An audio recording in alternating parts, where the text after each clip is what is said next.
smoked one of those. In a freaking Chevy Spark, I did a couple little adjustments. Aftermarket oil filter on it, high performance. Put my Pennzoil up in there, synthetic. And then I dropped in 1/3 of jet fuel in my tank.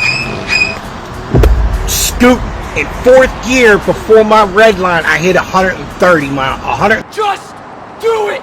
Make your dreams come true! When it comes to the BMW E28 M5, BMW decided to take a page out of Henry Ford's book and said, you can have any color you want, so long as it's black.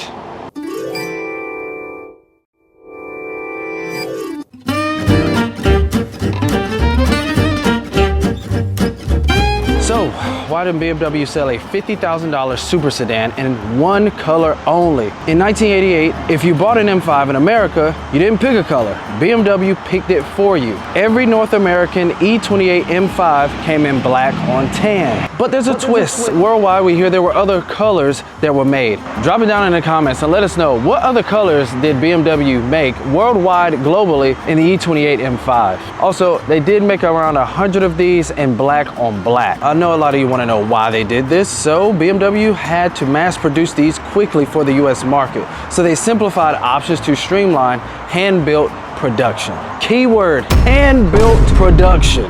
Some say it was logistics, others say BMW wanted the first M5 to feel like a mob boss in a tux. This wasn't just a color choice, it was a personality. BMW said you don't choose the M5 chooses you.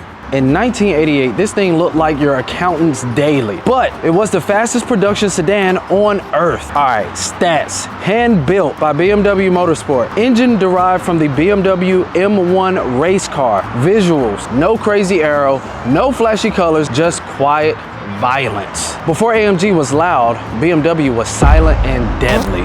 To own this car in the 80s, you needed more than money. You needed a plan. Hand built equals expensive to buy and maintain. Motorsport derived engine equals not your average oil change. Also, side note, if you need this car maintained, or a car like this, or if you have one, stop by Atlas Motor Co. Shameless plug, yeah, because we can actually maintain it here. This wasn't a car your parents bought casually. This was a family decision. Same energy as a kid going pro in motocross. Full send or nothing. This wasn't transportation, it was a commitment contract. Some cars you drive, this one you dedicate your life to. Hold on. Hold the phone. This is how you know you got good people. Yeah. Let's go. You see that? The swag. Yes. Always. Yes. See ya.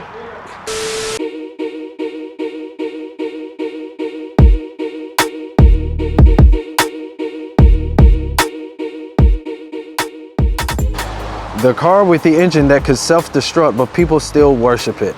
This engine had a reputation for blowing up, so why do people still call it one of the greatest ever? The BMW E46 M3 came with the legendary S54 engine, but early on it had a dirty secret: rod bearing failures. BMW even issued a recall extended service campaign on early cars. Metal shavings in your engine at 8,000 RPM. Yeah, that's not a vibe. Owners still chase this car. Why? Because when it's healthy, when it's running properly, it's one of the best NA engines ever built. Also, fitment is everything. Look at the fitment on this and look at the fitment on that. You know, we'll leave it open to opinions. Just comment below which fitment fits your style more. People didn't run from the risk, they built around it. Why would you risk your engine for that driving feel? I mean, some things you can honestly just look past. The big three myth or survival kit. Every E46 M3 owner says you need to do the big three, but nobody tells you why. If you know, you know. The big three. Rear subframe reinforcement, cracking chassis issue. VANOS system, variable valve timing failures. Rod bearing failures. Yeah, that first one we're basically saying, yeah, the whole subframe of the car could just dump out from under you while you're driving on the highway. But, you know, once again, some things you can just look past. Ignore these and your dream car turns into a financial horror movie. BMW built a masterpiece, but left a few boss fights in the game. This is why the community is so tight. It's not just ownership, it's initiation. This isn't maintenance, guys. It's a rite of passage. If you know, you know. E46 owners don't buy cars, they join a brotherhood. Comment down below if you have an E46 or if you've ever owned one, and tell us why you let it go or why you still have it. Let us know in the comments, is the big three overhyped or absolutely necessary?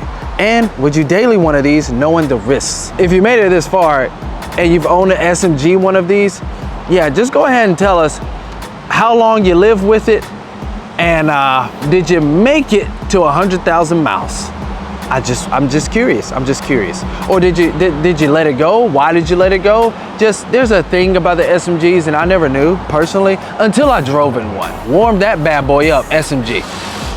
The Manuel is the way to go. Why are people choosing this over brand new sports cars? No giant screens, no fake engine noise, no driving assist babysitting you. Just you, the road, and one of the best chassis BMW ever made. Yes, there's a subframe issue, but there's also getting the subframe reinforced. So stop by Atlas. Shameless plug, just stop by Atlas Motor Co.